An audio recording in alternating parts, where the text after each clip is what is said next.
This will end when the Democrats decide they're willing to reopen the government. Wake Up Missouri with Stephanie Bell, the Zimmer News Team. And the Republican health care crisis that is devastating people all across the country. And now, introducing your host, Randy Tobler. And so, honestly, President Trump, I have spent 7.5 years trying to find the perfect birthday gift for Charlie. And it's so difficult. And those of you that have spouses or loved ones, you know how difficult it is sometimes to buy a gift for someone that you love, because he wasn't a materialistic man, so that also did not help. But now I can say with confidence, Mr. President, that you have given him the best birthday gift he could ever have. Well, there was a bit of an emotional ceremony in the Rose Garden. Had to be moved out of the White House because of the number of people that were so close to and felt such a bond with Charlie Kirk, as his widow, Erica, in another tearful tribute to him over and over, and some lighthearted moments as well, made a quite beautiful speech there and said, well, there you go. That's the gift that my non-materialistic husband wanted, the Presidential Medal of Freedom. And welcome into Wake Up Missouri. I'm Randy Tobler, Stephanie Bell, alongside with John Marsh and Drake Whitman. And John, you know, it was interesting that that's the first time that there's been a cross that has been embossed on the medal. First time. Interesting. You know, it has their name and I get maybe birthday. I didn't see all the dates on there, but very interesting that was put there. I'm waiting for the ACLU, Stephanie, to raise Cain that, oh, you're mixing church and state. I don't know. But what a beautiful ceremony it was. And then Donald Trump had some really nice comments as well, which we'll get to.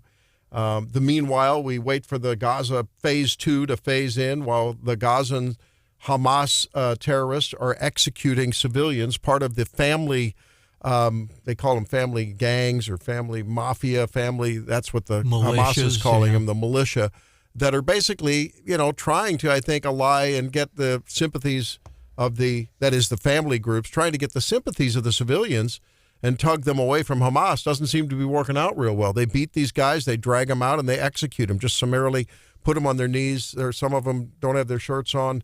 They're beat up, and they just shoot them, just cold-blooded shoot them right there, execution style. Nothing new under the sun with this bunch. I mean, think back to Yasser Arafat and the PLO, which Hamas, you know, kind of became an offshoot of. They had the same kind of procedures, killing their own. And yeah, so it's interesting stuff. And then He wasn't afraid. He was never afraid. It was just amazing how in his daily actions, whether in office or on campus or at a church, it was always without fear. That was his creed. That is how he lived out every single day. And she went on and talked. It was very, very important that, you know, this compare and contrast. If you think about it, the contrast between the violence based on political differences, long stood, you know, ideological differences, geographic claims over in the Middle East. And then you look at Charlie Kirk, a man of peace. Yeah, had some serious 180-degree differences, you know, policy-wise and values-wise with people with whom he spoke. The contrast is just stark on this day, you know, and I thought... But he wanted to just talk it out. Yeah. Debate it. And wearing a shirt that says freedom, you know, as he's assassinated. So it was truly amazing. And then, speaking of free speech, we had some interesting goings on. Lawyers will argue Louisiana v. Calais, a case that asks the question.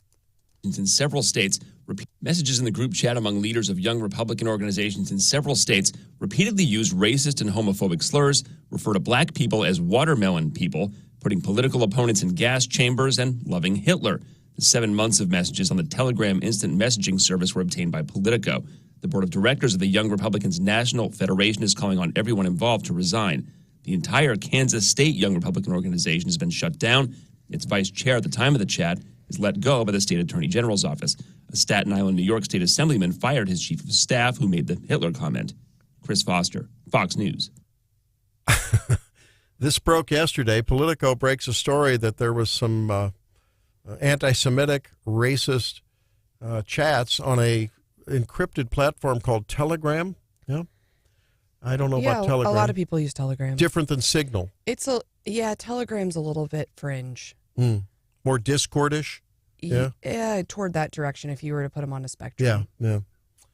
So you have, the very leaders of the Kansas Young Republicans texting back and forth with racist tropes, and then I think one of them worked for the Attorney General, Chris Crowbaugh, there, who fired him. Yeah, and I know I saw statements from the Missouri Republican Party and the Missouri Young Republicans yesterday condemning the comments. Oh yeah, they released a statement, didn't they? Yes. I think they post something on their Facebook too. Yes. Yeah, Drake.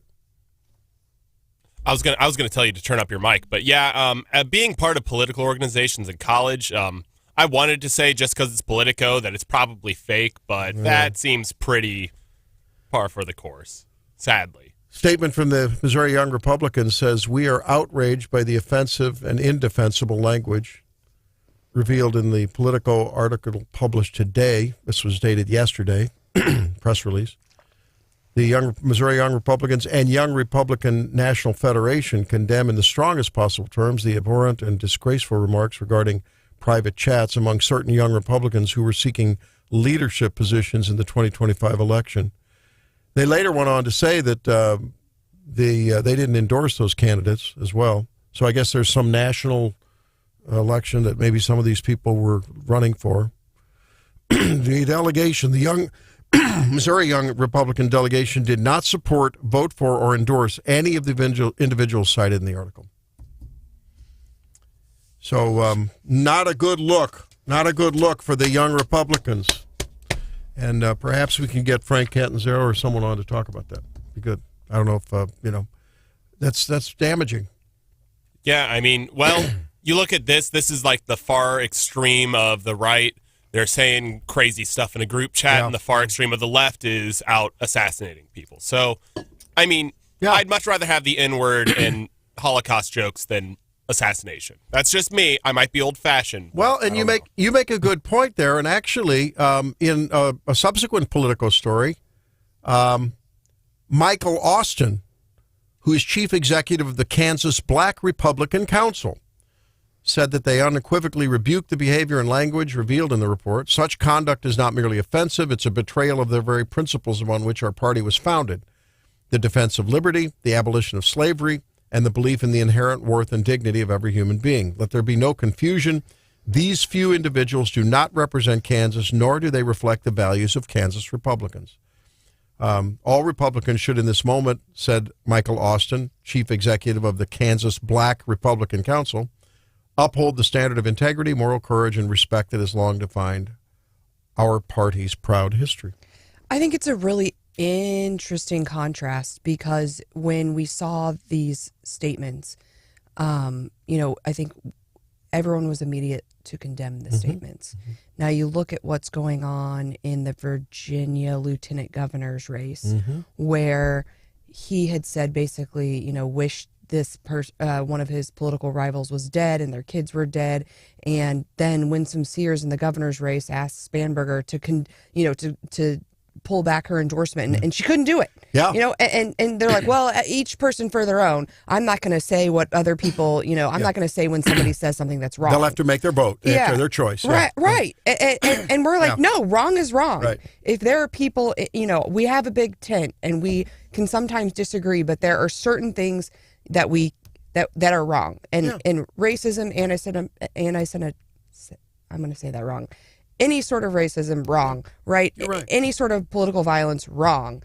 And I think it's a really stark contrast between what we've seen from the Democrats in Virginia and what we've seen here as a result of these statements in Kansas from our own people. And I'm glad. You're so right. And think about when Mangione shot the UHC executive, right? It was mainly people on the left and folks that sort of looked the other way, and we're very glad to report all of the support and endorsement of that assassination, right? Because they had a political difference with him.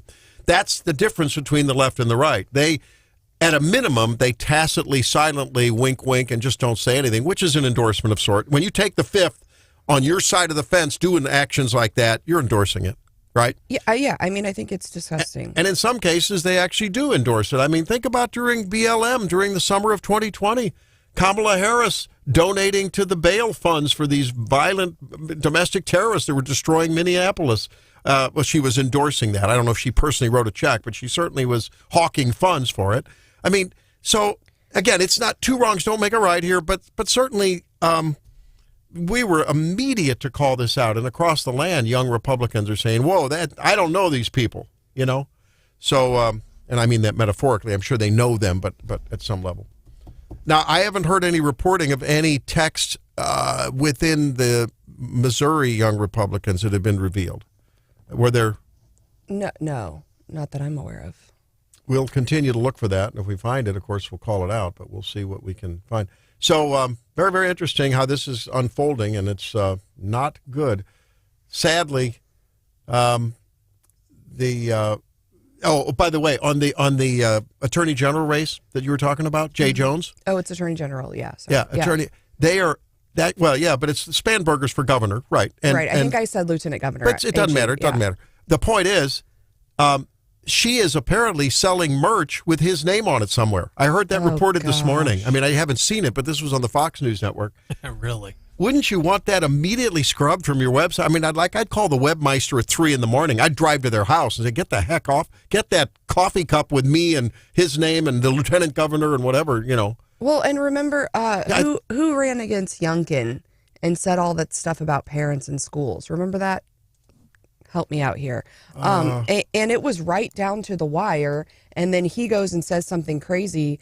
The Democrats don't really condemn that, and Youngkin surged to a win. And what we're seeing is a movement in the polls. Winsome Sears, you know. And so, I mean, ultimately, when these people say disgusting things or refuse to condemn other people who say disgusting things, it's down to the voters, right? Mm-hmm. Yeah, wasn't that the Northam thing where he was like ineligible to vote or ineligible to run against Youngkin? But he also said some pretty weird things in a debate. Yeah, that's right. That's right.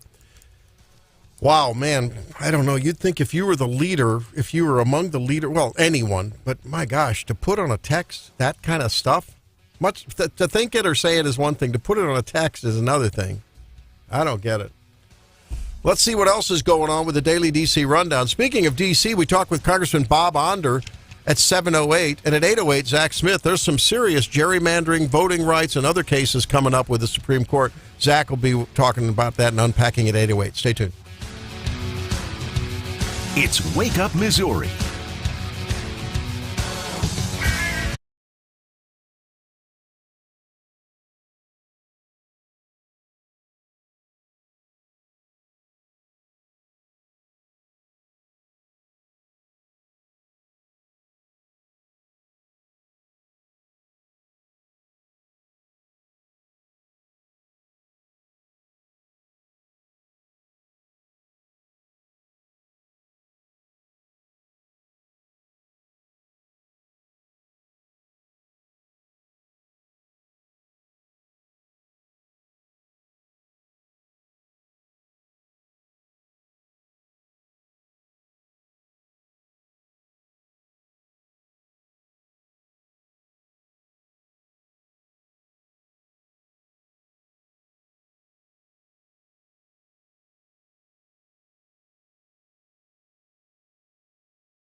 A far more important milestone, we're entering his name forever into the eternal roster of true American heroes. He's a true American hero, an amazing person, way, way beyond his years.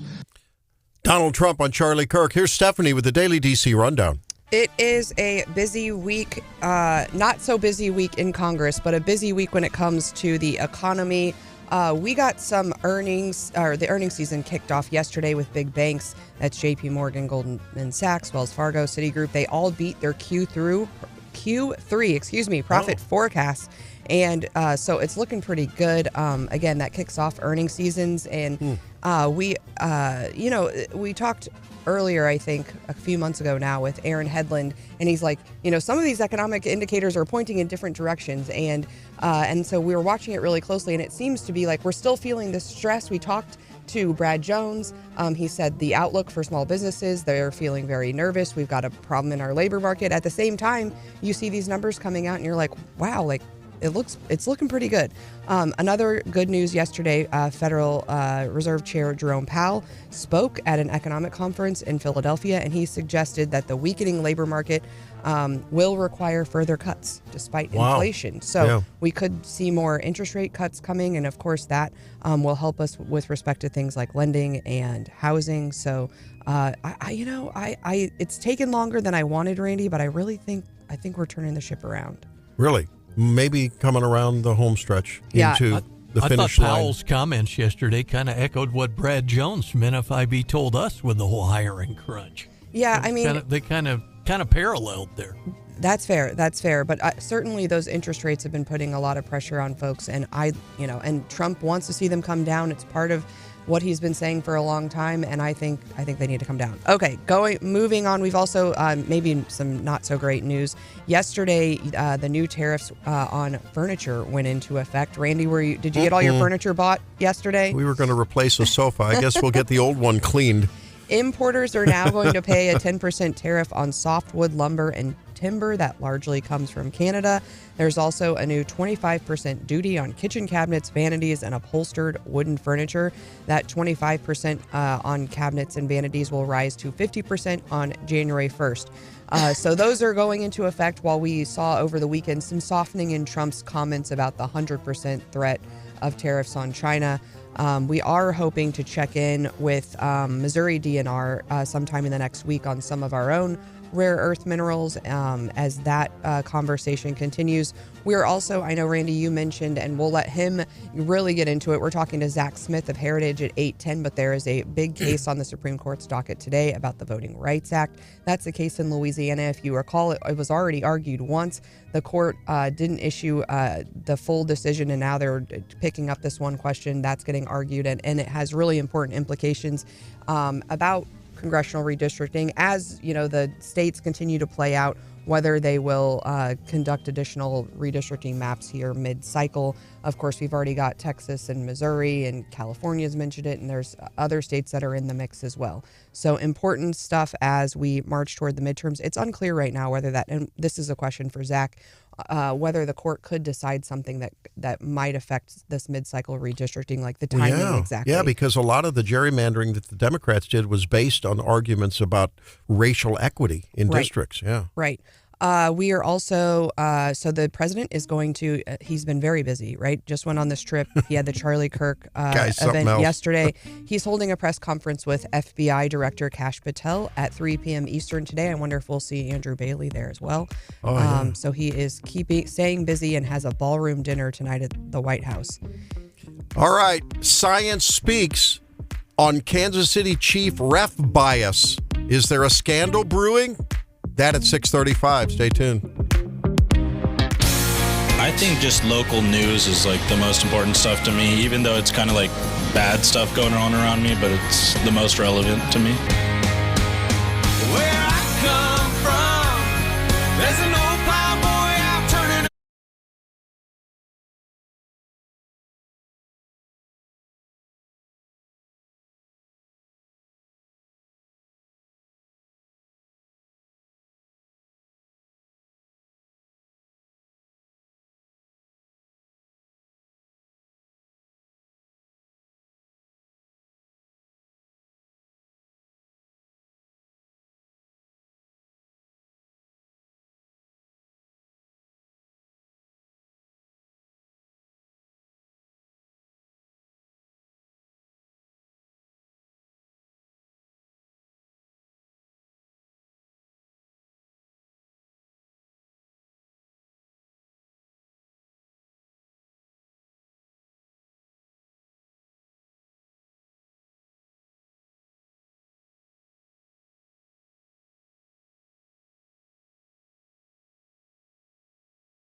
Welcome back into Wake Up Missouri. Now, for those of you that are Chiefs fans, this may give you a little heartburn this morning, or you may just smile and take another sip. This study, they did a study. Boy, I tell you, you can study anything, right? I mean, it's funny how there's some researchers at the University of Texas. I wonder if these guys are getting a salary, like some professor types. University of Texas at El Paso looked at referee calls in Kansas City Chiefs games from 2015 to 2023. They looked at, are you ready for this? 13,000 NFL penalty calls from 2015 to 23. They found that referees have disproportionately favored the Chiefs, especially during the Mahomes era. In subjective penalties like roughing the passer and pass interference, they were called in the Chiefs' favor more often than other top teams. So they were looking at the entire spectrum of 13,000 calls between 2015 and 2023. Who paid for this study? It wasn't seen with other dynasties like from Tom Brady-era Patriots. And the controversy has grown after the Chiefs-Lions games. You know, where Kansas City had 0 accepted penalties while Detroit had 4. So now this is, there's been this there's been this suspicion for years that the Chiefs are favored by the refs. Let's see what Drake says about that. Yeah, I mean, I've heard a lot of people say that the Chiefs are bad this year. They're worse than they were last year. They're the same that they were last year and the year before. It's just that they're not getting those calls. Whenever you look at these games and you try and figure out if a team's actually good or if they're lucky, you look at how many games they've played and it's a one-score game and how many of those one-score games you've won. And usually you can kind of use that to see how they're going to do in the future. And the Chiefs are like 7-1 in one-score games last year, something crazy like that. You don't get that in a natural NFL environment. And also, whenever you have the coach, the quarterback, and all of the coordinators all wondering what call was it whenever Jared Goff had that trick play in the red zone. Like, I mean, that you have people who are hired to specifically look at the rules, and the rule was interpreted a different way for the first time. I just think that's a little fishy, and that's their best win by far. Well, and like Randy mentioned, he mentioned the Belichick and Tom Brady era. I mean, gosh, how many times do we hear the story and watch the Patriots get a break over and over? And I take you back a couple decades back. How about the Cowboys and the same kind of thing? I'm with Randy on the text line, not you, Randy. And he says, who trusts scientists and scientific studies anymore? Go Chiefs. Now, interesting, the University of Texas El Paso researchers, they drew parallels to financial markets and to corporate, the C-suite and corporate governance. Dominant players often enjoy advantages, not because of explicit corruption, but because institutions adapt to preserve stability and revenue. In other words, you go with your winners. And they hate us because they ain't us. The NFL is great. I mean, the sportsmanship and the athletic performance is, of course, just stratospheric. There's no doubt about it. But it is entertainment, just like WWF is entertainment, and it's business. What that's saying is it's business, right? There's big money in the NFL. Well, you got perfect guy to weigh in on this whole discussion. I wish he was here with us. The #1 Cleveland Browns fan in the entire state of Missouri, and that's Gary Nolan. That's right. Who will tell you his Browns have never gotten a fair call in the whole history of the franchise. Yeah, you'd think that the Cleveland Browns were Rodney Dangerfield of the football world if you're talking to Gary Nolan, right? I don't get any respect. I have no respect. The only thing that makes Drake more mad than the Chiefs is when he gets owned by a millennial. Randy, you can turn her mic off now. He was still mad this morning. So now explain. It was on site. Explain the little behind the scenes when the mic is off kind of action here, Stephanie. What went on last evening in our text line, our text thread? So should I start or should Drake you should start. All right. So I saw something on social media. I was in a hurry. I screenshotted it and I sent it to our group chat. and said, hey, like this, we should talk about this tomorrow. Which is your way. Often there's just this thing that comes across that has high impact. It doesn't have, it's sort of an equivalent to, it's an informational equivalent to the scolding question mark without any other explanation. And I'm like, hey, we got to talk about this. Yeah, right. All right. Drake is like, what is this about? Mm-hmm. Which don't ask Drake me says, that. what is this about? Yeah. You posted it. What do you mean you don't know anything about it? Hey, we should talk about this tomorrow. What it is, I don't know. You have a computer in your pocket. And you did too. Not my job. So anyway, he said, what is this about? And if you have a coworker who regularly asks you stupid questions that they can find their own answers to, then I have a website for you. Because she posts 2 consecutive posts. Well, one I did it a little bit wrong. But you can go to this website called Let Me Google That For You, and you can put in your Google search and then send them the link that it produces. And so what Drake got after he said, what is this about? He got a link, and when he clicked on it, it opened a Google site, typed in the keywords from the article, and then brought up what he should have Googled himself. But when you open it, when you launch this site, letmegooglethat.com, it goes through the steps as though someone's taken over your computer. It's sort of like a little animated video with the cursor going from down to the text box, and you type in, Young Republicans, Kansas, and then it pops open the different links to various things. Sometimes you have to teach people to fish, and it's happening a lot with, Gen Z. And so Drake, for a minute, I thought maybe he's never heard of Google before, and maybe he needs my help. So, Stephanie, you're saying that... Here we go. Oh, you make me mad. Here we go. All right. Stephanie, John and I are just going to sit back and fold our arms and take it all in. Well, no, it's so stupid because you had the time to copy not 1, but 2 links instead of just linking me the Politico article. It's not hard, Stephanie. And but it's way more fun. It's way more fun. Just to add insult to injury, you send screenshots, not actual links to the actual thing, so I can't find it. You just send me a screenshot, and it's a picture of this... a statement. It's a statement, yeah. You can send a link. I don't know if I need to teach you how to do that either. I mean, you always claim to be so technologically advanced, but my Lord, Stephanie. I didn't have time to go find the link, so I'm just making sure. But you had time to type in the Google search, not once but twice, and then make a link and send it to me. But you also had time to just do your own research. But Truth in advertising, that post notwithstanding, doesn't hold a candle to the post that you put up and directed to me with Kim Kardashian's underwear. Kim Kardashian she's kind of a racy character. This is on brand for her brand, because if you recall, do you remember the bras she put out a couple years ago? I don't pay attention to Kim Kardashian's bras. No. So they had some sort of something in them, so it just looked like it was cold all the time. And if that's the look you're going for, you can buy a special bra for that makes you look like that. I thought that was weird, and the underwear is more weird. Yeah. What's it called, John? Well, I know it's Skims is the company. And their stuff is really good, and they have normal things, but this seems to be... Come on, explain it. Okay. This one's even a little more out there than the nipple bra. She launches, so in case you have gotten on the trend and you over-lasered, okay, and maybe the 70s come back. And you're thinking, I've lasered everything off. Now there's a different trend. Kim Kardashian launches Skims thong underwear with faux pubic hair, and fans are freaking out.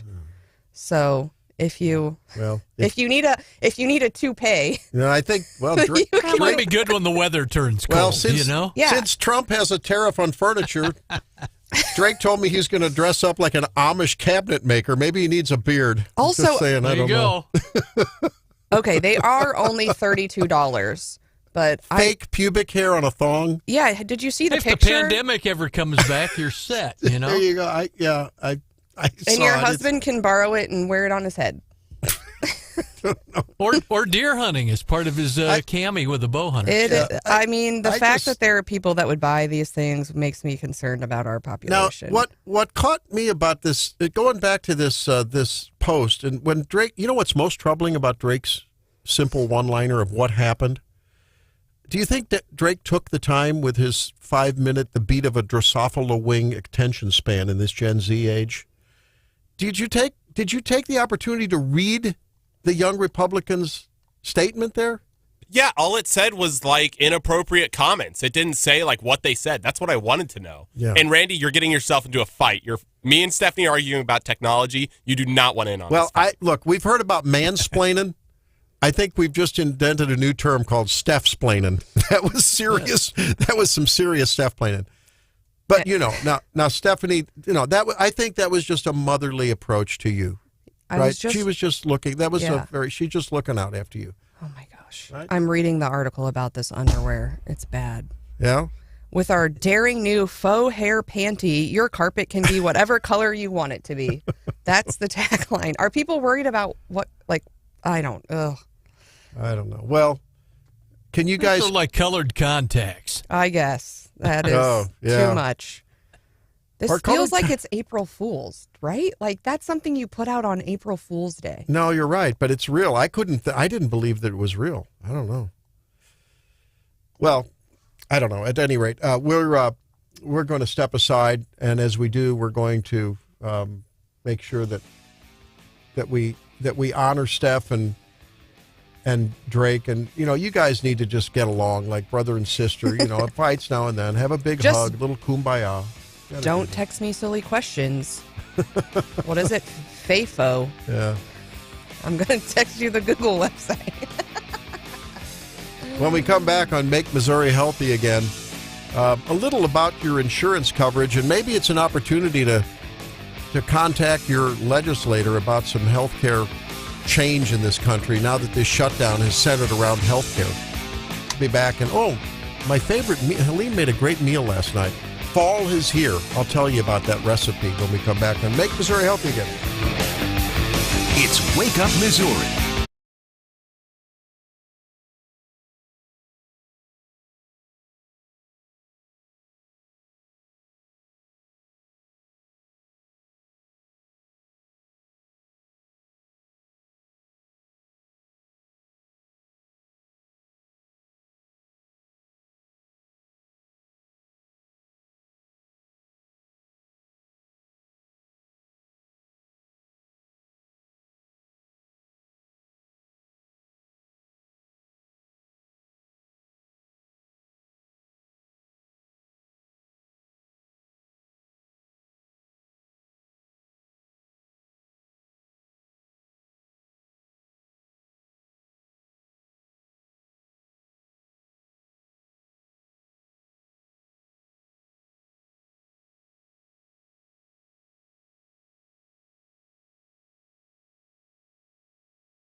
Well, we don't always just talk about eating your veggies and your microbiome here on Make Missouri Healthy Again. I want to encourage you at this moment in political time in America to get active in your own behalf for your own health care. And we're going to be talking with Bob Onder about this in just about 10, 15 minutes.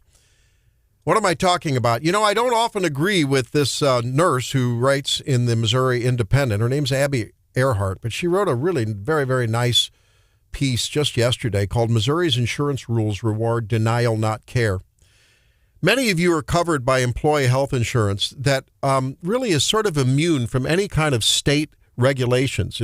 It's governed by a federal rule called, or a federal program called ERISA, the Employment and Retirement Insurance Security Act. It's got a long name and an acronym that go with it.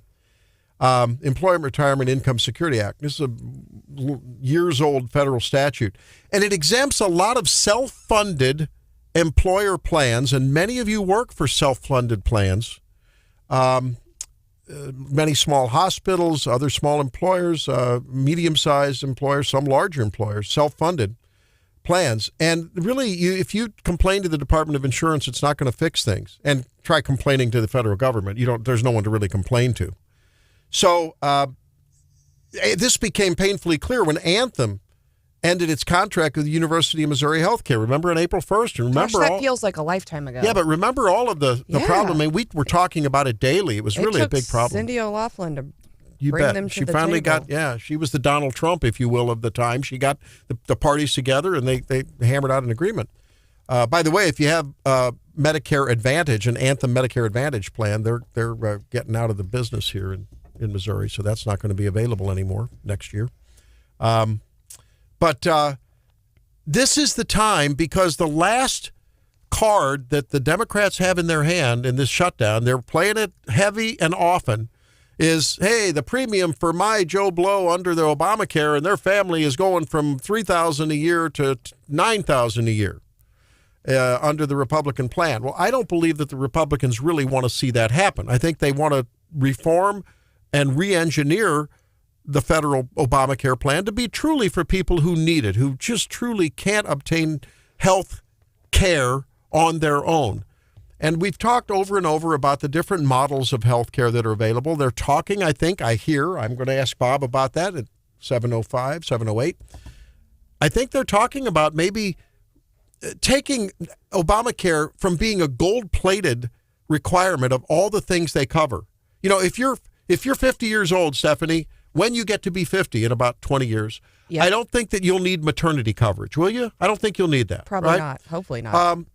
And similarly, if you're 20 years old, you may not need coverage for emphysema, right? I mean, I'm just giving examples here. So if we're allowed to maybe rethink that and redefine insurance as truly insurance for the things that you would insure in the healthcare space, the way you'd insure things for your car or your home. You don't insure every little nickel and dime thing. You go out and you shop the price. You're on Amazon, you're at O'Reilly, you're at AutoZone, you're shopping, even when it comes to auto repairs, you may call around and say, hey, I need a brake job. What's it going to cost? Okay. If people were allowed to take some of their premium and maybe even a portion of the present subsidy and say, hey, here's your EBT card. Basically, here's your SNAP card, to use an analogy. And then just say, hey, I need an X-ray. I need some medications. I need an EKG. Go shop it around. And then just like they use that EBT card on Doritos, I'd use it on Botox. Botox and filler. That would be the problem. You would be banned from an EBT card. I would sponsor legislation to say you cannot go to the med spa with your EBT card. Okay, fair. But rethink this. And this is a time when, look, if you guys are getting denied care, she's a nurse, this Abby Earhart. She tells the story that broke her heart. She said, it still haunts me today when my patient needed an urgent MRI. She was an ICU nurse, but his insurance wouldn't approve it unless we did a CT scan first. It's amazing. Orthopedic surgeons will tell you this. You walk in and you're bone on bone. You've got a cane. You can only walk 20 yards without tearing up. Well, first we have to get physical therapy for 6 weeks. Then we have to do an injection. Then we have to get this. Then we have to no, you need a new knee. I know. And I mean, we've seen it on the back end where my mom had knee surgery and the doctor said, you need physical therapy like right away. Right. But it took like 2 weeks to get the approvals to get the physical therapy, and then So- you're like, but the doctor, I just had my knee opened up and he said this is what I need to do. I'm not talking theoreticals here, folks. This is the time to compile your problems, send them to Bob Onder, send them to Eric Schmidt, send them to Sam Graves, send them to Josh Hawley, send them to your congressman, send them to Mark Alford, and say, look, guys, use these things to re-engineer health care. There is a better way. And then we'll make Missouri healthy again. Bob Onder coming up at 7:08.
we passed a clean, nonpartisan CR that would pay the troops and the TSA agents and Border Patrol and the rest of our federal workforce. We did our job. We had that vote over 3 weeks ago now, and the bill is still sitting in the Senate, where Democrats have now voted 7 times to keep the government closed. Well, it's day 15 of the shutdown, and both sides dug in, no end in sight. Today, the troops, we think, will get paid because they found some money in a broom closet in the Pentagon. Pay them there. Congressman Bob Onder joins us now, fresh off of his Truth Social Donald Trump endorsement for re-election. 3rd District Congressman Bob, thanks for coming in. And I know you're not just sitting around reading Life magazine. You're busy even though the Congress is shut down. Thanks for joining us for a few minutes. Well, thank you, Randy. No, that is true. There's a lot to be done, even though we're not voting in Washington, D.C. So, yeah, no, it's always great to be back. Are you confident the troops are going to get paid today? I mean, Trump and Hegseth are working something out. Trump said he had a private donor yesterday that called him and said, yeah, hey, I'll make up any gap you have. That's going to happen, at least for this paycheck, right? Yeah, I think it will. I think some redirection of research and development funds, which will be paid back when the government opens. But, yes, we're now on day, 15 of the Schumer shutdown. Schumer and the Democrats had to shut down to appease their Democrat base, their far left base. There are literally dozens of quotes of Democrats saying how irresponsible government shutdowns are. 14 times under President Biden, continuing resolutions were passed to continue government funding.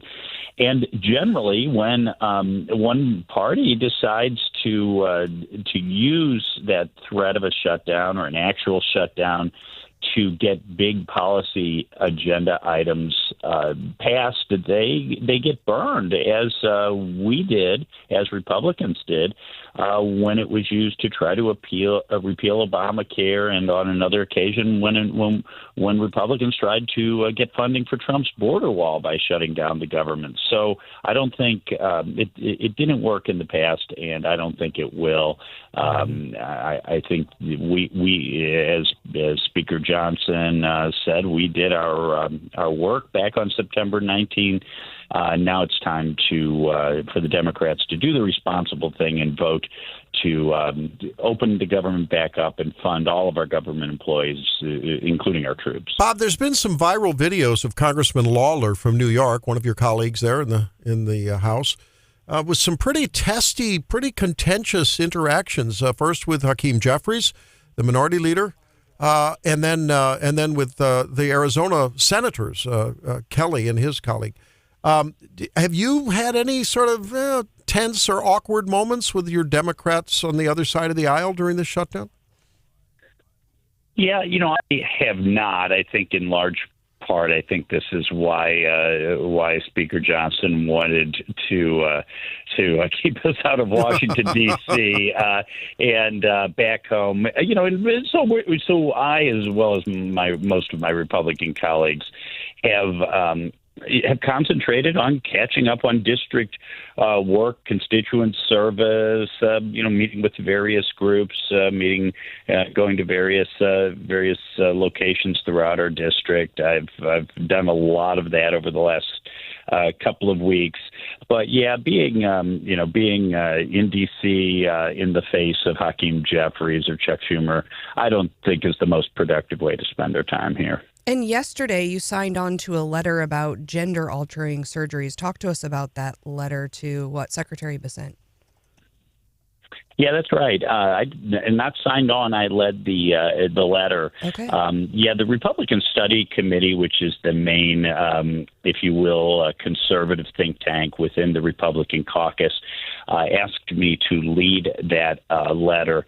And the Department of Treasury via the IRS it keeps a list of what it considers to be essential health benefits. And that list has a lot of significance. In large part, it determines what is covered buy private insurance and is therefore, tax deductible on a business or a personal tax return. And unfortunately, at present, under Obamacare, so-called gender-affirming care, what I call chemical and surgical mutilation of children, is considered to be an essential health benefit. We need to change that. The Trump administration has the ability to do that. So that was the origin of my letter to Secretary Bessent. Dozens of my colleagues joined in on that letter. So I hope the administration will do that and secure that victory to protect our kids from dangerous and harmful gender ideology. Bob, let's use your comments there about this long list of big air finger quotes essential benefits that are required of Obamacare plans, which are highly subsidized both on the insurance company end, taxpayers giving money to insurance companies, and on the private individual who has an Obamacare plan to reduce their premiums. That is now that the troops have been paid. My daughter's telling me they got paid last night, so they got paid. That is now their remaining card, right? That's the card they're playing heavily. Oh, my constituent says Elizabeth Warren is going to go from $3,000 a year to $9,000 a year for their family of four. Is there a chance of a snowball in Hades that if the Democrats open this thing up and finally get the government going, that you guys can unleash a plan? And I know you as a physician know that if you let the marketplace work on everyday items, primary care health benefits, you're an allergist, come and do an allergy visit, pay the guy cash. The doctor doesn't have to bother with all the other nonsense with insurance. No. Just insure what needs to be insured. And turning Obamacare into hey, here's a little bit of your own money to keep, and here's a major medical plan, guys. Is there any chance that some serious reform can happen if the Democrats will let that discussion go on and actually maybe the same or reduced costs for those Obamacare recipients? Well, that could absolutely be done. The part about the Democrats going along with that discussion, that unfortunately I have less optimism about. Unfortunately, Randy, about 95% of what Democrats aim for whenever they mention health care, they're aiming for a single-payer healthcare system where we're all on Medicaid. I'll just put it in that dramatic way. True. We saw, of course, a massive expansion of the Medicaid program under Obamacare. There were further expansions under Biden. But now we're talking about the COVID era Biden Obamacare subsidy expansion. And, already, even without the COVID credits, so-called, over the next 10 years, subsidies to the Obamacare exchanges will cost $1 trillion. If the Democrats chose 2025 as the date for expiration of those enhanced credits. The idea is you had to throw more money at the health insurers to keep more people on insurance because of COVID. Well, the public health emergency ended 2.5 years ago. So those credits should expire. The problem with those credits, and you just see made-up numbers about how many people are going to pay more. The original Obamacare plan was that someone at the federal poverty line would pay less than 2% of their income for health insurance premiums, at 400%, less than 10%. The COVID-era credits just blew that out of the water. All of a sudden, there was no income limit. And especially the category of zero premium, zero cost sharing enrollees, that part of the COVID-era credit expansion is just loaded with fraud. There has been a massive rise in what Paragon Institute calls phantom enrollees, those who, as best we can tell, don't even know they have health insurance. The number of individuals on Obamacare plans that have not made a single claim in the past year is 40%, which is way more than we see with quote normal health insurance. So the pandemic has been over for over 2 years. It's time to let those credits expire. Congressman Bob Onder joins us on Wake Up Missouri. Just a little time left. Dr. Bob, before we let you out of here, what's your take on the situation in the Mideast? And I guess a big question, can Hamas be trusted? Well, yeah, that's a good question. Hamas, Hamas probably cannot be trusted. I think the presence of international pressures. I think the Hamas falling out of favor with its own people is what is going to ensure long-term stability in the Middle East and specifically in Gaza. I mean, we really have to give President Trump an enormous amount of credit for phase one of this peace deal in Gaza, as well, of course, as the cooperation of other Middle Eastern countries, whether it be Turkey or Egypt or Qatar. But yeah, it's a very fragile peace. It's very good to see the remaining living hostages home. And it's great to see that aid is much needed aid is flowing more generously to Gaza, but it's still a very fragile situation. Well, Bob, thanks for spending the time with us, and I know you're active in the district using this time to stay in touch with your constituents. And as I peruse your website here, I want to bring attention to the folks at onder.house.gov. There's a page there with some resources for federal employees as far as furloughs and so forth, thrift savings plans. I'm seeing that, and office contacts there. So your office is up and running, and we just want to let people know that, onder.house.gov. Congressman Bob Onder, thanks for joining us. Really appreciate the time. Yeah, we're there for the constituents. If they need us, thank you. Great to be back. Thanks. All right, there he is. When we come back, Tish James reprises A Blast from the Past. Howard Dean knows about that. That coming up at 7:25. It's Wake Up Missouri.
Watch.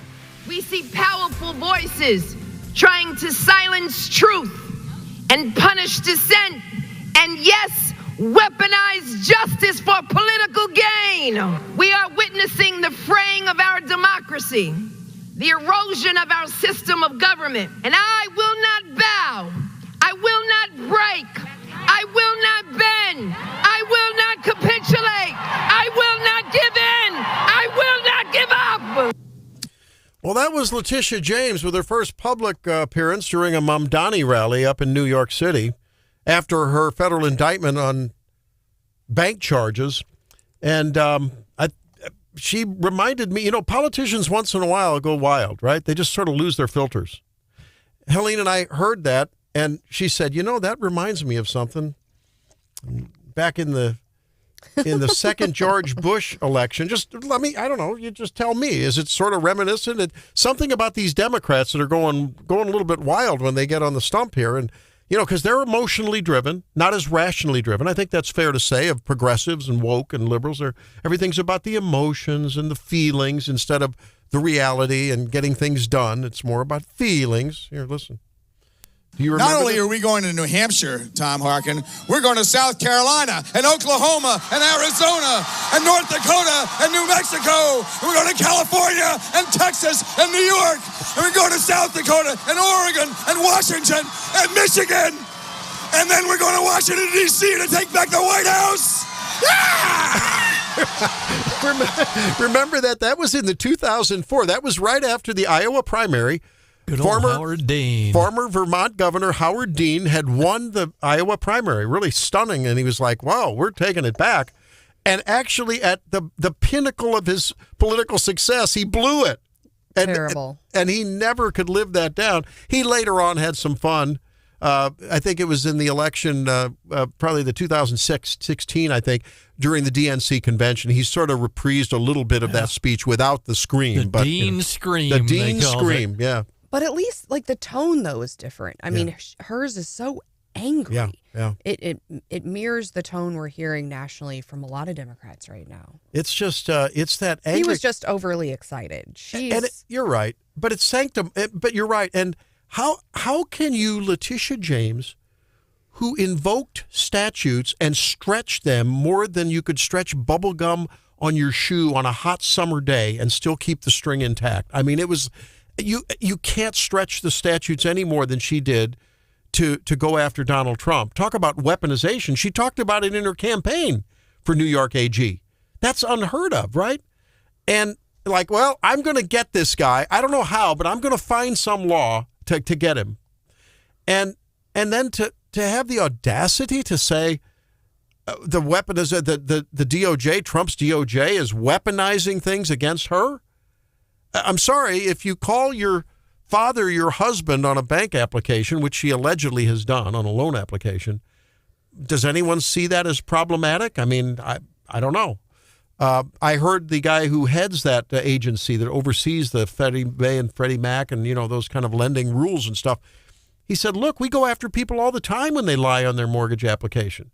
Do people lie and they get away with it? I'm sure people don't pay some taxes and they get away with it. That happens. But I mean, there are watchdogs, there are scrutinizing authorities and regulators who look after this thing. And if you're caught red-handed, as allegedly she has been, indicted by a grand jury, by the way, with the prosecutor being an inexperienced former Trump defense lawyer who's never prosecuted a case, if you can get a grand jury in a hostile jurisdiction to indict her on this charge, I would say the evidence might be pretty compelling. And then I just can't imagine that. How you can sit there when you weaponize, you're the queen of weaponization. I don't know. I guess it takes that kind of chutzpah to be a politician these days. I don't know. Very, very odd. When we come back, Trump's not happy at a photo that Time magazine has of him. Stay tuned. Has America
Welcome back into Wake Up Missouri. We talk about a very important Supreme Court case at 8:08 with Zach Smith from Heritage, our legal eagle about these Supreme Court and other national legal matters.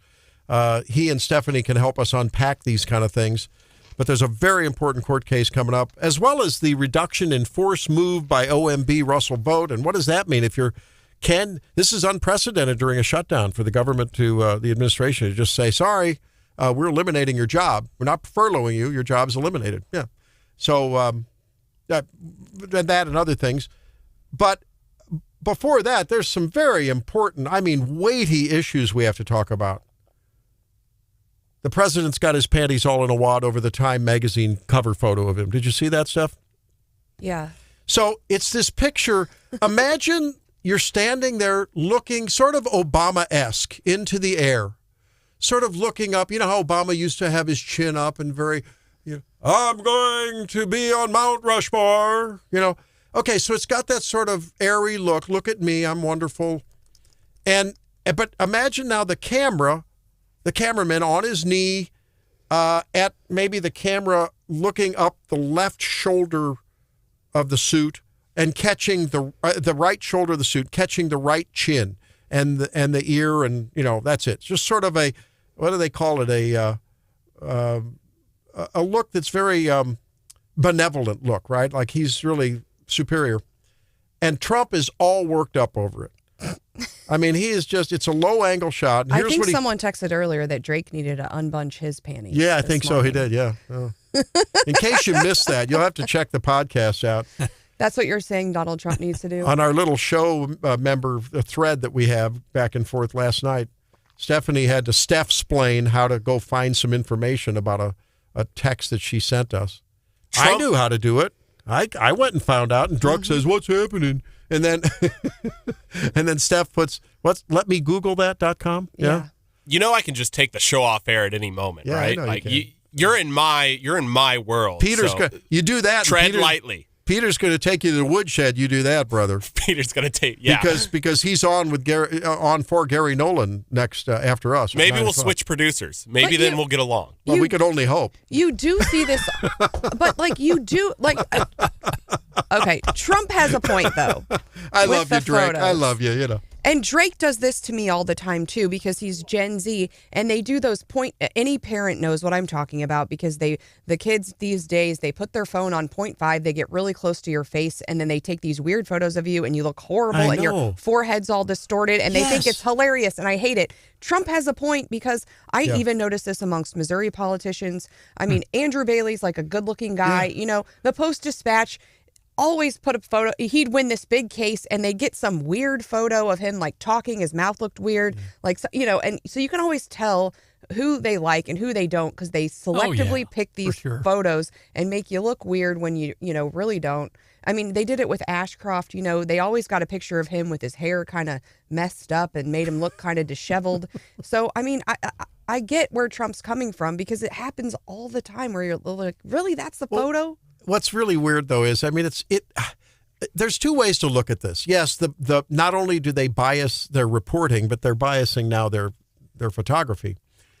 But Trump, Donald, rest on your laurels. Everyone wants you to get the Nobel Peace Prize. You're flying over to Israel, speaking to the Knesset. You're getting the parties together, having great peace in the world.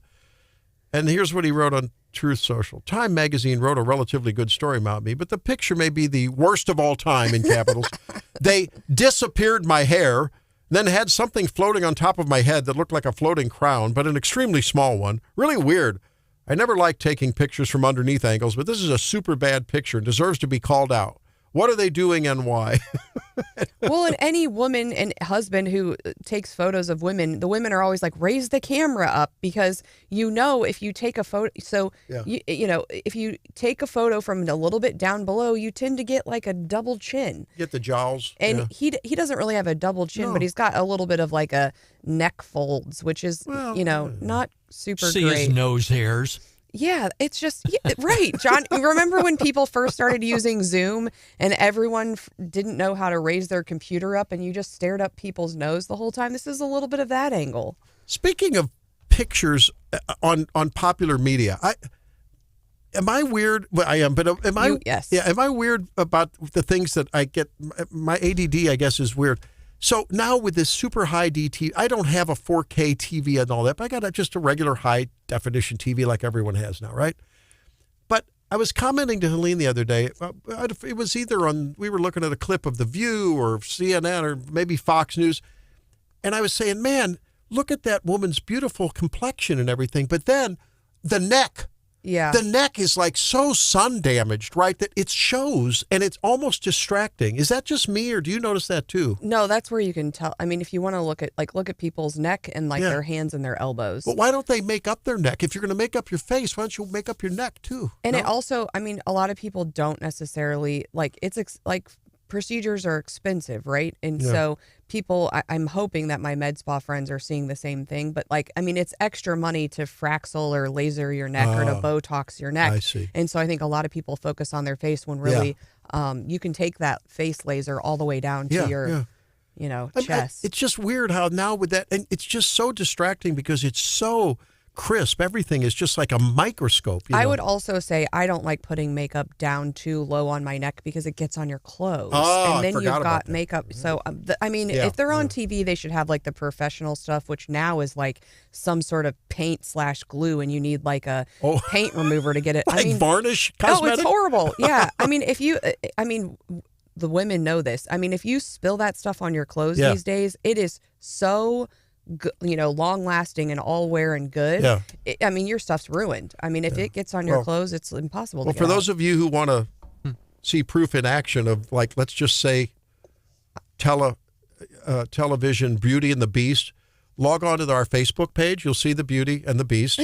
That's Stephanie and Randy. I was just going to suggest to Trump, if he doesn't want to get if you don't want the I'm really cold bra from Skims and you don't want the toupee underwear from Skims, they have another product that also got a lot of criticism not too long ago, and it's like a face wrap. It looks like something you wear after plastic surgery, right? It's like a reverse headband. Yeah, it goes under your chin and wraps around your head, and apparently I think you're supposed to sleep in it, and it's supposed to help keep your jawline tight and help. You should exercise your platysma. That's that neck that's muscle. mewing, right, Drake? Yeah. Yes, that is Gen Z for mewing. And please don't ever say mewing on this show again. What is this? It's that exercise thing. There's a mewing thing that Gen Z was mewing, all mogging, whatever word you want to use. Try to get a better jawline. I need my generational translator. You do. To get the translator wheel out. You talk about pictures of politicians that are purposely unflattering. Look at Richard Nixon when he ran against Kennedy and all, and they said the way he looked with his 5 o'clock shadow on the TV debate cost him. How about the picture of Ronald Reagan doing the mouse ear thing that he did that they put up where he had sort of the. They've the media, you can tell squarely where they Nancy stand. Pelosi, some of the unflattering picures of her that made the round. Well, you see that on the right. You don't see it on the left. The left posts the best filtered pictures of her. Oh, sure.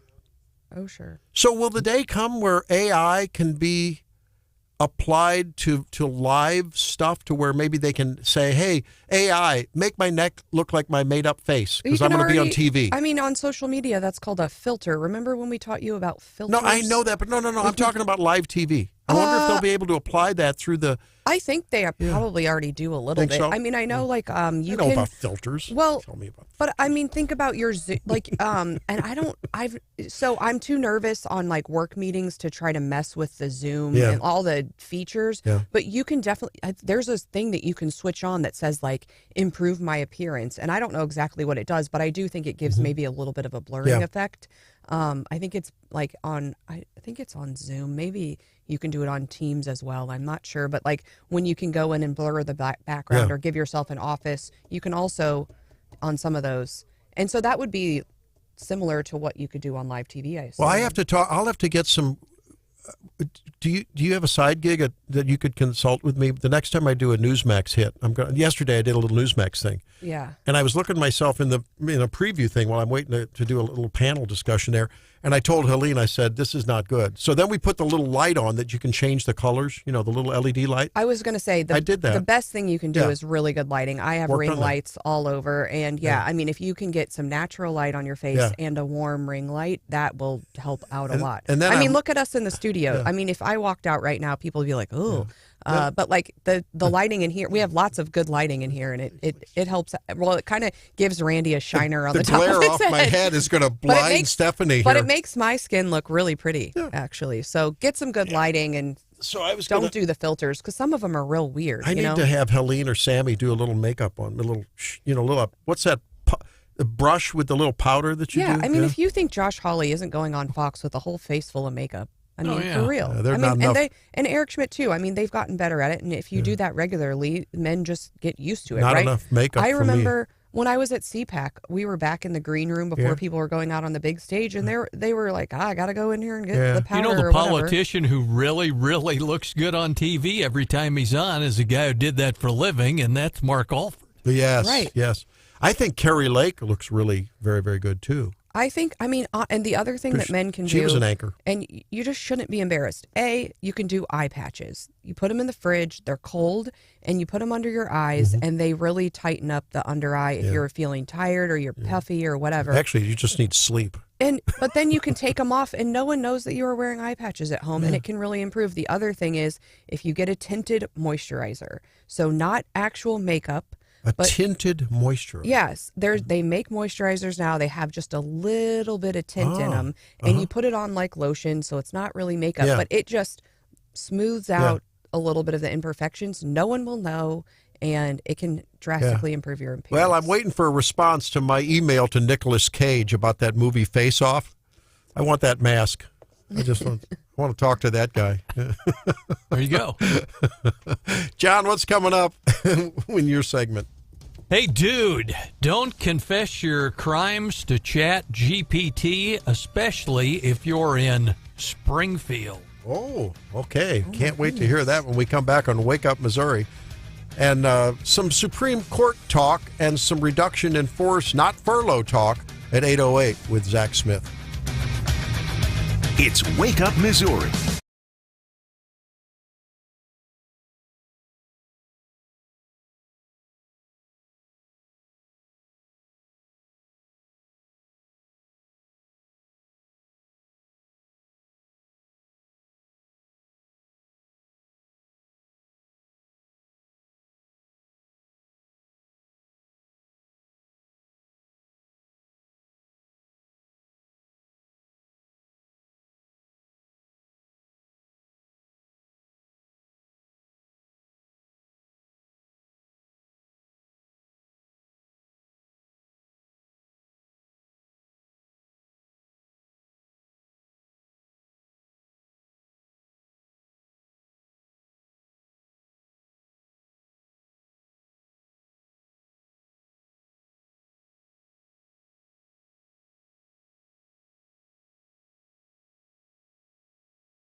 Except for this.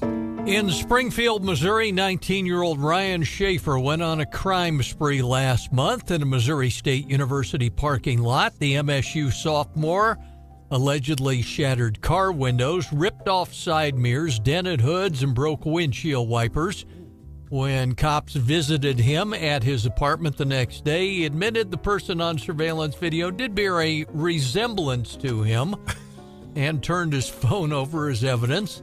Investigators say they found a conversation between Schaefer and ChatGPT, which included questions such as, what if I smash the heck out of multiple cars, and is there any way they could know it was me? Schaefer went on to make vague, threatening statements to the AI tool. He was since charged with felony property damage, a judge saying he'll likely have to pay restitution and listen to a month of podcasts of the Elijah Harsh Show. Oh boy, that's going to get you. Cruel and unusual punishment, ladies and gentlemen. If Elijah's not listening, Don's going to yap on you. You know that. He's going to tell on you. That was the judge that said that. Oh, I see. Potentially. Hey, in other Springfield news, did you hear about this MSU quarterback? Deuce Bailey was named Conference USA Freshman of the Week. Hey. They announced. Apparently he started, I guess he's the backup quarterback, huh? It's his first starting appearance. He led the Bears on a 10-play. Yeah, he got a 10-play game-winning scoring drive late in the fourth quarter, and they won last Wednesday 22-22 at Middle Tennessee. So that's good to see. That's great. If he fumbles, the play-by-play guys might mention that he dropped the deuce, but we won't go there. So I guess they're off this week, but they play next week at New Mexico State.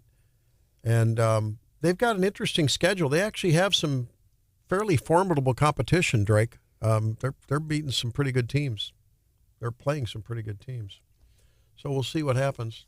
They return to the Plaster Stadium on the 29th, so they'll be on the road next week. And the 29th, they take on, what is FIU? I don't know. Florida International University. What is that? It's Florida University for international people. Oh. Yeah. No, it's actually really interesting. I mean, I've given a lot of thought to MSU and how they could, make it big. And the way that the playoffs work, it's that the top 5 conferences will get automatic bids in. Okay. So you don't have to be in the top 12 to make the 12-team playoff. Oh. So if Missouri State would happen to win out and win the Conference USA, they would have a chance at making the playoffs. Really? And, wow. With us in the SEC and how, cannibalistic it can be, that could – there is a small possibility that Missouri State could make the playoffs before Mizzou does. Well, this is interesting. They had other player of the week, so this is a good, 3-3, and now they're in this big time. This is one of the top conferences, right? This is Conference USA, just as of this year. Who else is in that conference other than Florida International? Let me Google that for you. Drake, I gave Drake a chance there. I threw him a high-hanging curveball. And it's called letmegooglethat.com, Drake. You guys make me mad. I'm just gonna step away. This fine. Is done. Let's take drop his ball and go home. Yeah. Be mad. Yeah. I do want to. We don't have really time to get into it, but maybe if you got time during the market report. Did you see this story about the Ford executive and others who are coming back from China? They're worried. They're like, I don't know if we're going to compete. Talking about China. It's a story we might talk about a little later. As we're talking about in general, we talk with Brad Jones about small business, and they're looking for employees. But I think some of these larger, highly tech-dependent companies may feel as though a little bit behind the 8 ball, behind the curve. What we heard from Brad is we have a workforce problem. You know what China doesn't have? No. A workforce problem. Everyone there is working like crazy, and they got a lot of people. And robots. Yeah. They're just cranking out telephones and cars and stuff by the millions with robots. Dark factories with robots working.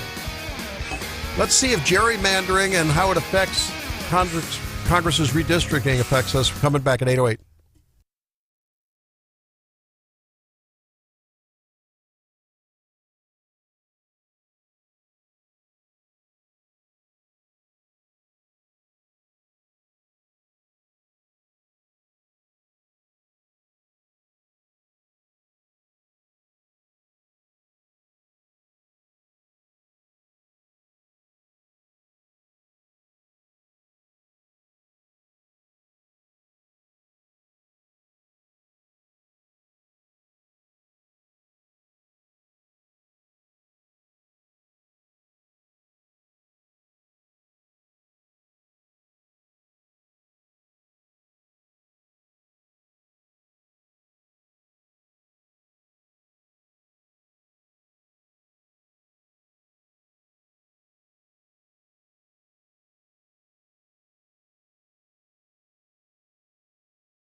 Republican health care crisis that is devastating people all across the country. And now, introducing your host, Randy Tobler.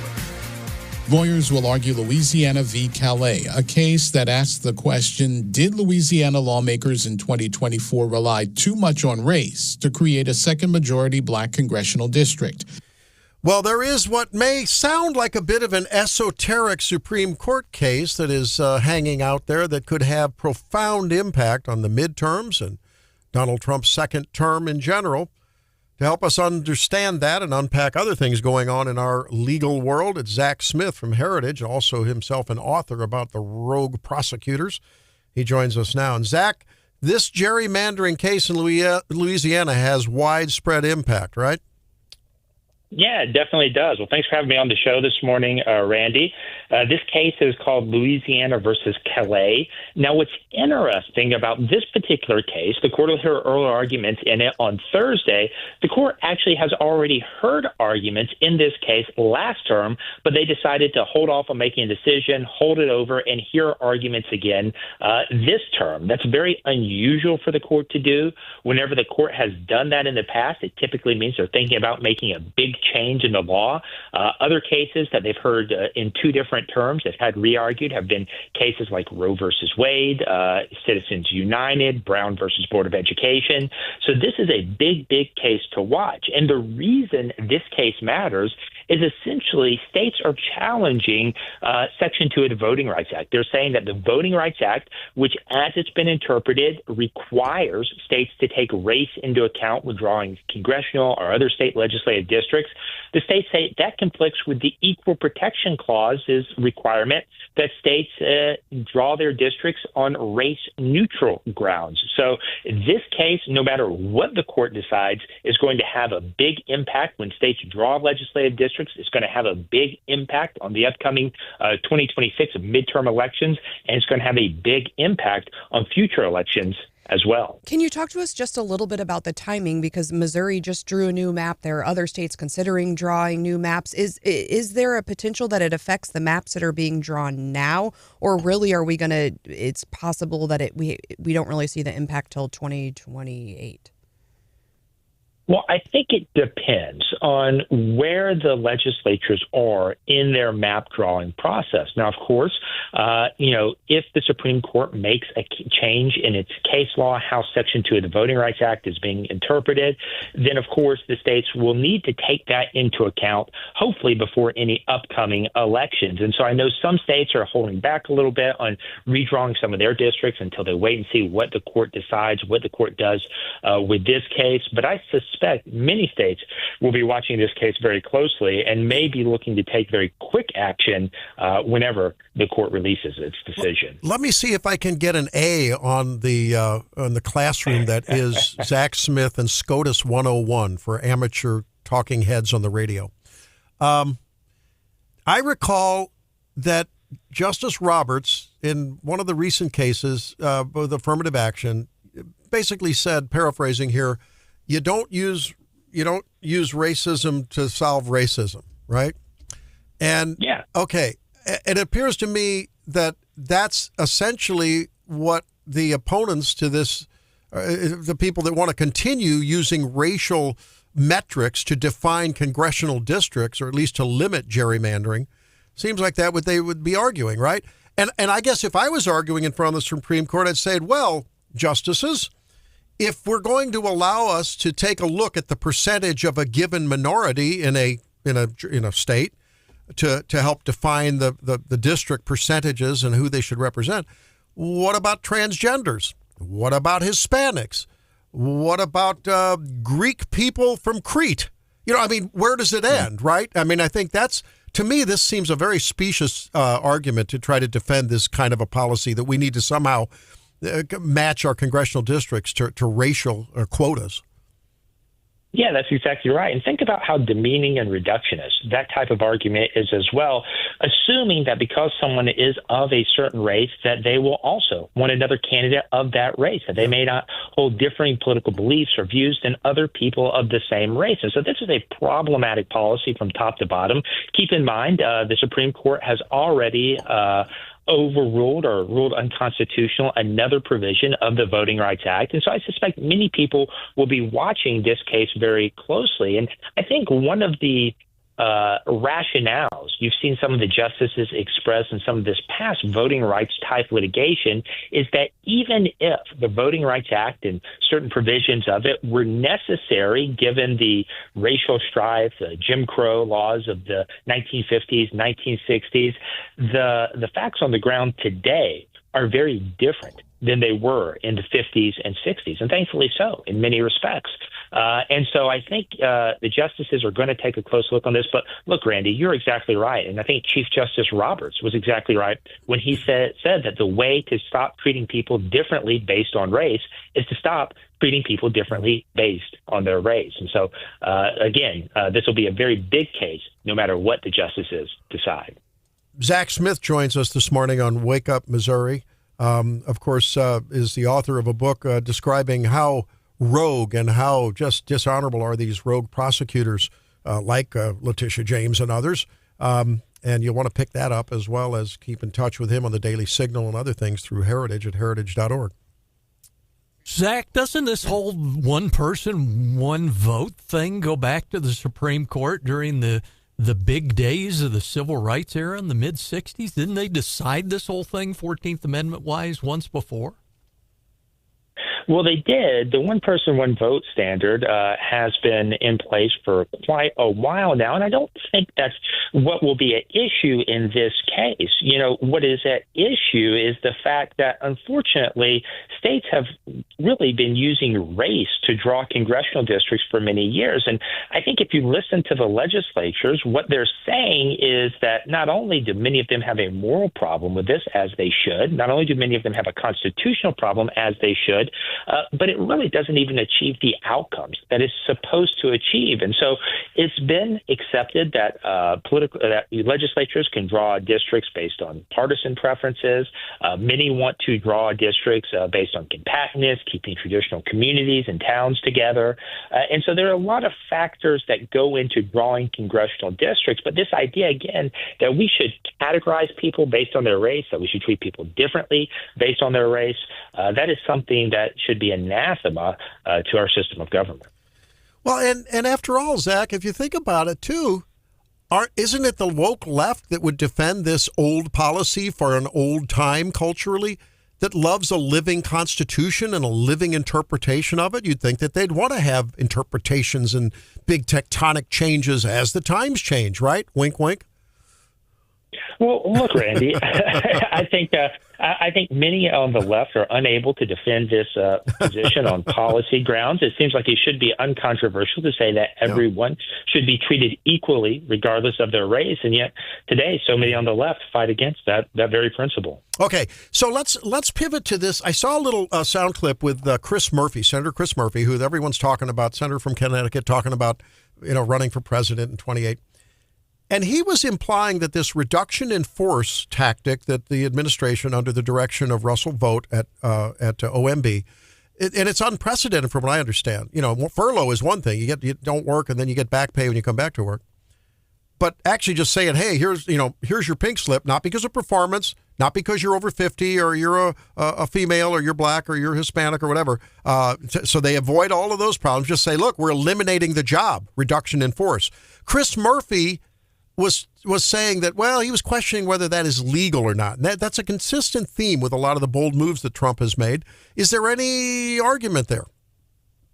Well, I think from just a political perspective, Randy, that argument that Chris Murphy and others are making is laughable in some sense, because it is completely within the Democratic senator's power to reopen the government and take any of these types of mechanisms out of the hand of Donald Trump, Russ Vought, and members of the Trump administration. And yet members of the Democratic Party, Democratic senators, are refusing to do just that. And so I think many of their arguments are really falling flat just from a political policy perspective, because the American people recognize they have the power to reopen the government whenever they want to. They're just simply refusing to do so. Now, here's what I can say. At a broad 40,000-foot level, whenever there is a government shutdown, the president does have broad leeway to take certain actions to protect certain government property, to make sure that certain essential government services remain functioning. There are disputes, different interpretations about how that authority plays out. But I'm confident that President Trump, Roosevelt, others have done their homework and are going to make the best legal argument possible for the actions they're taking. I guess the argument is, in a kernel, is that if you take so many workers out of an agency, let's take education, because they've taken a bunch out there already in Doge and now more on last Friday. I guess the argument is, does he have the right to basically disintegrate and emasculate a congressionally authorized department? And I don't know. I assume that this group of people are going to probably sue like they did during Doge, and that'll go on and on and on, right? Well, and you've seen this with other efforts to scale back the Department of Education, HHS. And so this type of argument, this type of litigation isn't necessarily new. But again, I think one of the things we've seen President Trump do across the board is argue forcefully and with a lot of merit that he has core Article 2 power under the Constitution to determine how to execute the laws of the United States, to oversee and manage the executive branch of the federal government. I do think there is a very good argument that the president is making that for far too long, Congress has unnecessarily impeded the president's ability to hire and fire whom he pleases, to structure the executive branch of the federal government in ways that allow him to most effectively, again, enforce and execute the laws of the United States. In fact, the Supreme Court is going to hear two cases on that very issue later this term, one involving Rebecca Slaughter at the FTC, the Federal Trade Commission, another involving Lisa Cook at the Federal Reserve, where the president can fire them, even though there are congressional statutes that purport to say he can only fire them for cause, and whether those for cause provisions have been met. But look, this is an ongoing discussion. And I think President Trump is rightfully reasserting a lot of his core authority under Article 2 of the Constitution to manage the executive branch of government. Well, once again, great work making the sometimes very complex, very understandable for all of us. Thanks, Zach Smith. Appreciate it. Hope folks check into your book, Rogue Prosecutors, How Radical Soros Lawyers Are Destroying America's Communities. Look forward to our next chat, brother. Me on the show. Talk to you. Coming up, the market report, lots of volatility. Let's see which way the merry-go-round and the roller coaster are turning today. It's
Every other day this week, it appears we're still on that roller coaster. Yesterday, we watched as Trump and the U.S. and China sparred over trade. We saw Trump pull back a little bit on his tariff discussion over the weekend.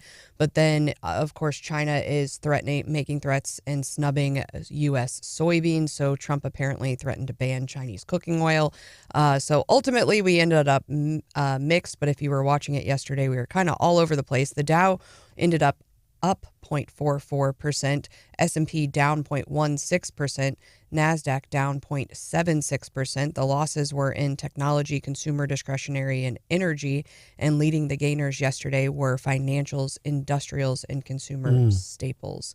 I saw this in the Morning Brew. GM said, so we just entered earnings season. Apparently, we got some reports back from the banks. We're doing pretty well there. Yeah. Although folks are saying, they have some cautions about those numbers. Still, we heard yesterday from GM that said when it releases its earnings report next week for the quarter, there'll be a $1.6 billion hit from scaling back its electric vehicle plans. Aha. And I thought that was really interesting because, Randy, you pointed out and mentioned this article earlier from The Telegraph. And they say Western executives who visit China are coming back terrified. Yeah. And that's not just because they stole all the information off your phone or anything. Ford's CEO, after a recent trip to China, said, quote, "It's the most humbling thing I've ever seen."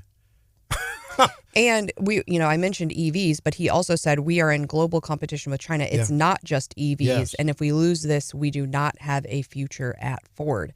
And he said essentially they are walking into these dark manufacturing plants there are very few people, he said. Most of them, it's entirely robots. Yeah. They're dark. And then the product just rolls off the end of the conveyor line, but the lights are off. But I mean, this is the future of manufacturing. I mean, AI is going to change our productivity quotient globally, unbelievably. And he said when most people think of China, I mean, we were talking about Shein and we talked about Temu before. They're thinking about, cheaply made, labor intensive, and that was really always China's kind of thing was they had cheap labor.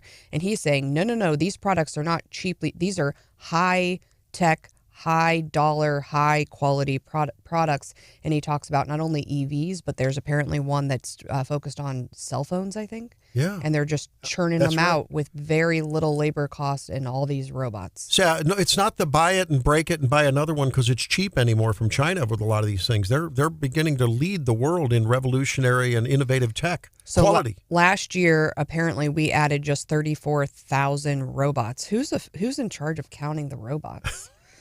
Probably a robot. That's fair. Last year, the U.S. added 34,000 robots. Germany, 27,000. UK, 2,500. China added 295,000 robots. Wow. Crazy. And this is at a time when you hear that a lot of people who have like coding skills here in Merca, and, a lot of those people are being laid off because AI is displacing them. Well, what are they doing differently in China? Local authorities have offered large tax breaks that reimburse firms for a fifth of their spending on industrial robots. It's called Jika Honwan, which translates to replacing humans with machines. Apparently, they're doing it not only with EVs, but batteries, solar panels, wind turbines, drones. But on the other side, if you replace all of the millions and millions of people there with machines, how are you going to feed those people? Machines going to go out in the rice paddies? Going to go fishing? I don't think so. Back with more in 5.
Welcome back into Wake Up Missouri. I'm Randy. There's Stephanie and John and Drake.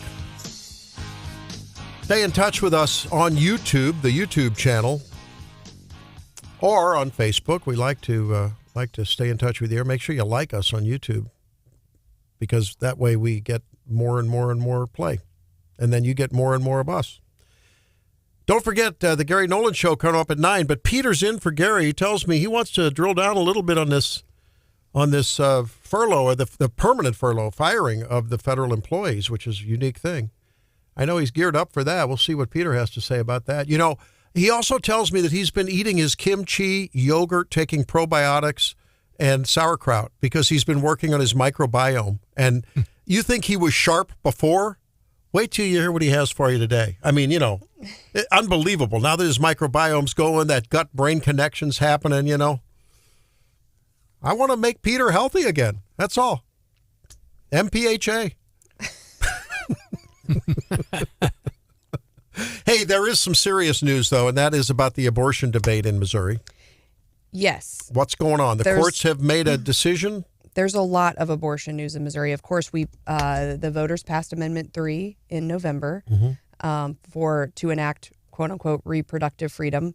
There is another Amendment 3 that's going to be voted on in 2026 that potentially could restore some protections for parental rights and women's health.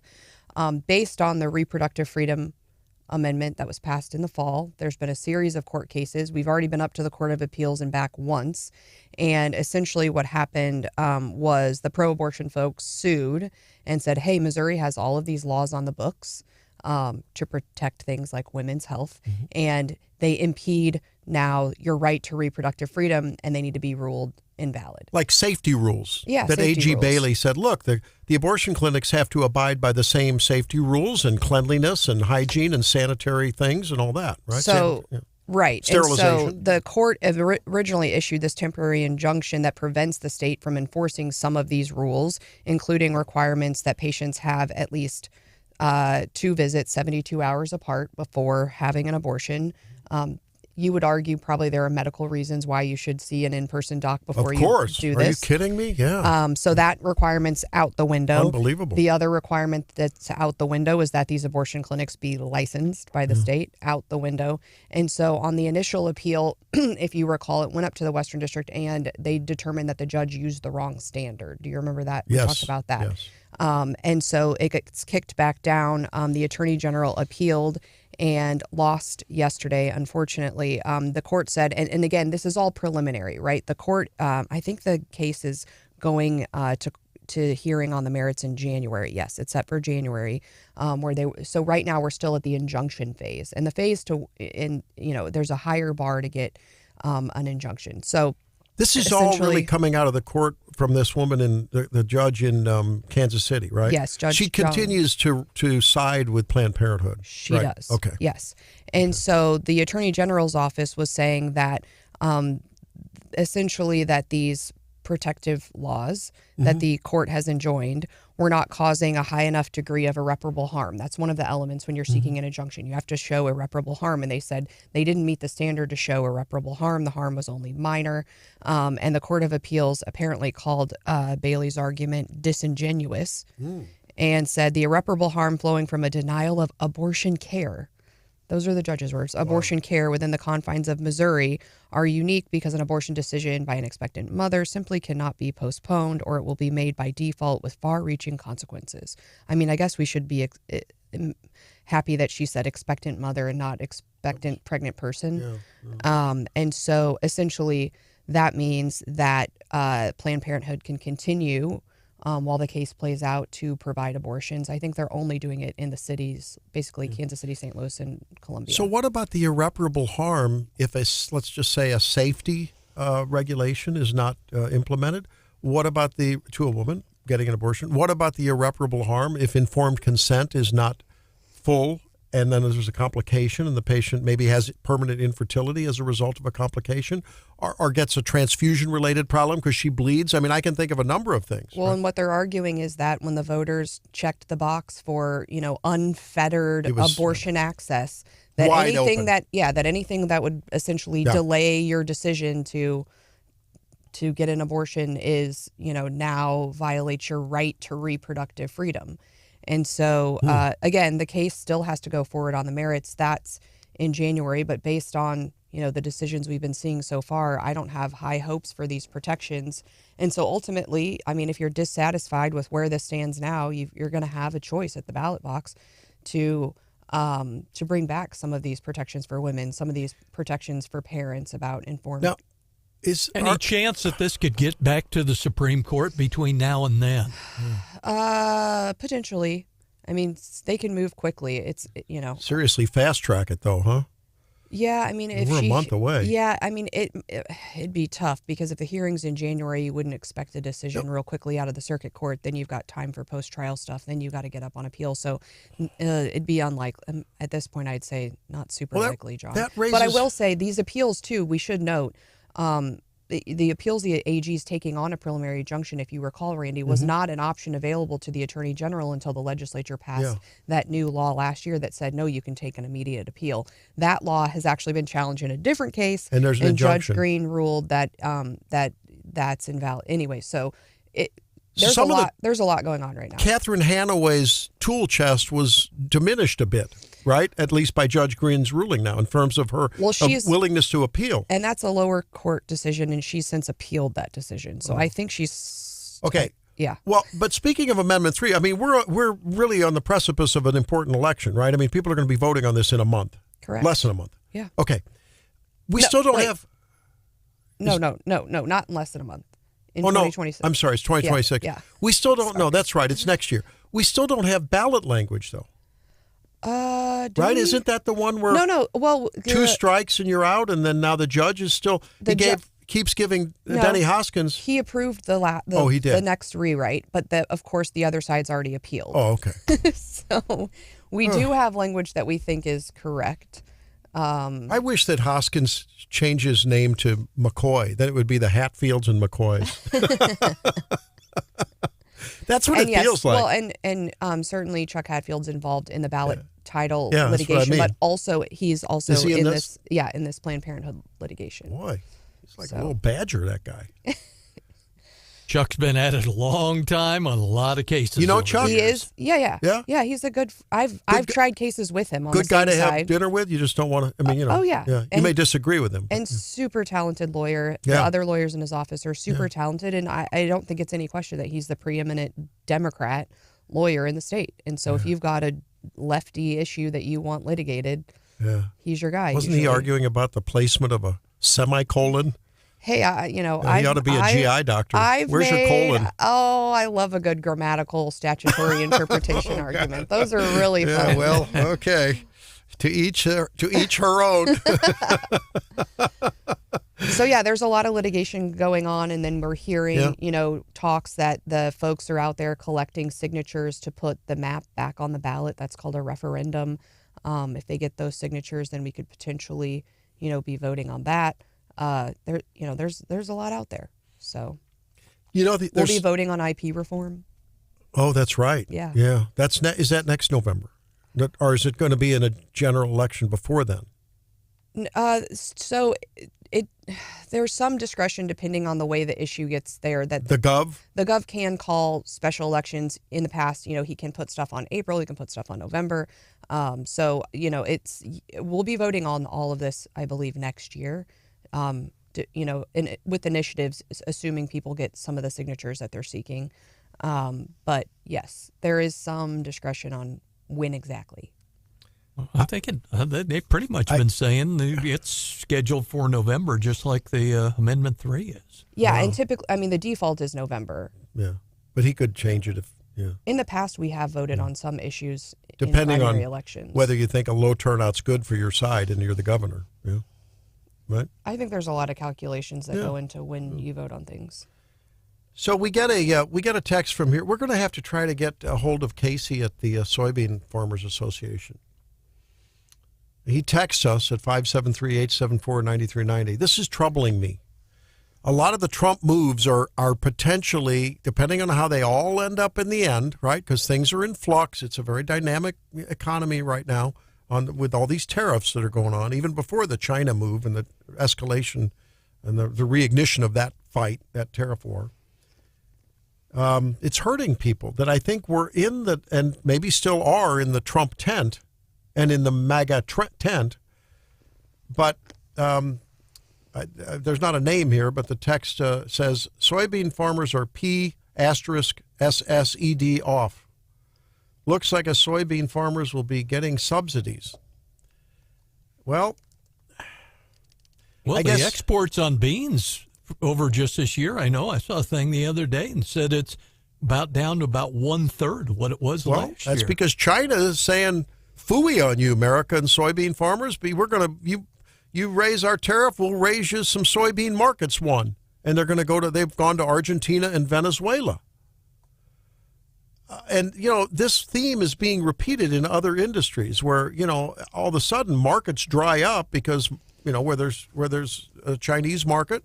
And in other places, well, we've seen it in the distillery industry, in the wine industry, in the grape growing industry, by extension. Yeah, I mean, the stats are pretty stark. China's the top buyer of U.S. soybeans. 27 million metric tons valued at $12.8 billion in 2024. And this article says Beijing's not bought a single American soybean since May. You have to ask yourself, too, then. I mean, I saw this thing about Trump saying we're going to put an embargo on cooking oil. Why are we buying cooking oil? If we've got beans coming out of our ears and our silos at this point, why are we buying cooking oil from China? And look, from a health perspective, you know how we talk about microplastics? I don't know what the vats of cooking oil are placed in. And also, heat is not good for these oils that can make them oxidize and be very bad for you. So if you're coming over on a big container ship with vats of cooking oil from China, what does that do to your microplastic exposure and into the oil? Microbiome. You should have to put $1 in the jar every time you say microbiome, and then we're going to buy everyone breakfast. No, so here, China's exports of used cooking oil. Oh, that's even worse. Maybe that's a mistake in this article, but it hit record highs in 2024, with the U.S. accounting for 43% of used cooking oil. That's what they make biodiesel out of. Wait a minute, this is not making sense. Why don't we use our own cooking oil? I mean, we've got cooking oil like crazy. Drake eats at enough fast food places. There's enough cooking oil to power all of America. If you just round up all the used cooking oil from those fish fries in mid-Missouri, you'd have quite a lot. We'll be back with leftovers at 8:53. It's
Back on Wake Up Missouri as we wrap up this morning. Tomorrow we're going to talk with Bruce Lavelle, who's an insider in the Trump organization and the Trump, I guess, universe. We'll talk with him, and also Steve Bucci, our expert on international security matters. I can't wait to hear what his take is on the unfolding, or shall we say the non-unfolding Hamas Israel, phase 2. It's just not happening. Hamas is executing civilians who I think were trying to get the affection of the civilian population. They're family organized groups that are into like small militias, and Hamas is executing them summarily. So we'll talk to Steve tomorrow as well. John, you have a leftover? Yeah, the Missouri man who long maintained his innocence, shooting a state trooper more than 20 years ago, put to death at the Bonne Terre prison. Lance Shockley was 48. Kind of a strange last meal. They told us it consisted of items from the prison canteen, peanut butter, 3 packs of instant oatmeal, water, and 2 sports drinks. Wow. What happened to the filet and lobster? Yeah.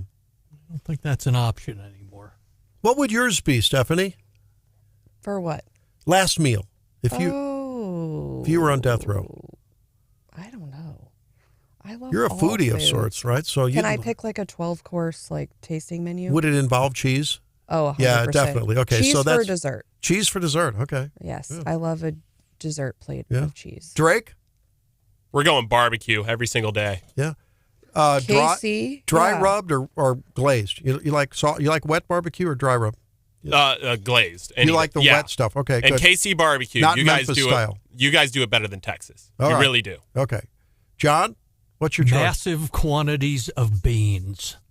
What? Well, it is a gas chamber after all. Payback kind of thing. Gross, John. Oh man, that's brilliant. That's brilliant. Hey, I might have what Helene made last night. She took it's squash Don't season. say fish. No, you were going to say squash. No, is it's your acorn. last meal? She took acorn squash. Go directly But to jail. No, wait, whoa. Bleh. She treated it with a little chipotle thing and whatever, had a little zing to it and little maple stuff, and then a chicken breast. But the glaze was amazing. It was really good. No, it was really good. Squash. I gobbled it up. Ugh. It was a beaut. Well, you better talk to Helene next time you see her Are we playing about that. wrong answers only? I'm not saying it probably wasn't good, but as your last meal? Sounds better than my beans, to be real honest. John. You eat pizza? Beans. Ugh. I take beans over Yeah, well, squash. pizza, not a bad idea. A big, juicy Wagyu burger. Yeah. Beef probably is what I pick. Okay, I have a leftover. What do you got? Too. Well, if you are, not a frequent shopper and you need help, I think there Let are me men. go shop that. I think there are men who are like, really, my wife already does enough online shopping. But yeah. ChatGPT is got a new partnership with Walmart. Whoa. So OpenAI and Walmart have this new deal where customers will be able to link their Walmart or Sam's Club accounts. You know how Randy likes his membership clubs, to ChatGPT for seamless shopping, so you can use the robot to help you with your shopping. You mean they're going to have a robot roaming the aisles? No. But you can type in chat and it'll be connected to your Walmart account, so it can quickly link you to the products you're looking for. and it'll just do it. Yeah. Yeah. How cool is that? Man. Now, this isn't the first deal they inked. OpenAI also partnered with some other folks like Shopify, Best Buy, Target. But I think a lot of people right now are kind of using the chat bots, as like a Google. But now that you can start shopping and monetizing that, and there's I think it's interesting. Well, and it's interesting if you were holding Walmart stock, because it bumped 5% yesterday after this announcement. So good on them. Well, it won't be long before there's robots taking that shopping online to your car, and then they'll start doing the shopping for you.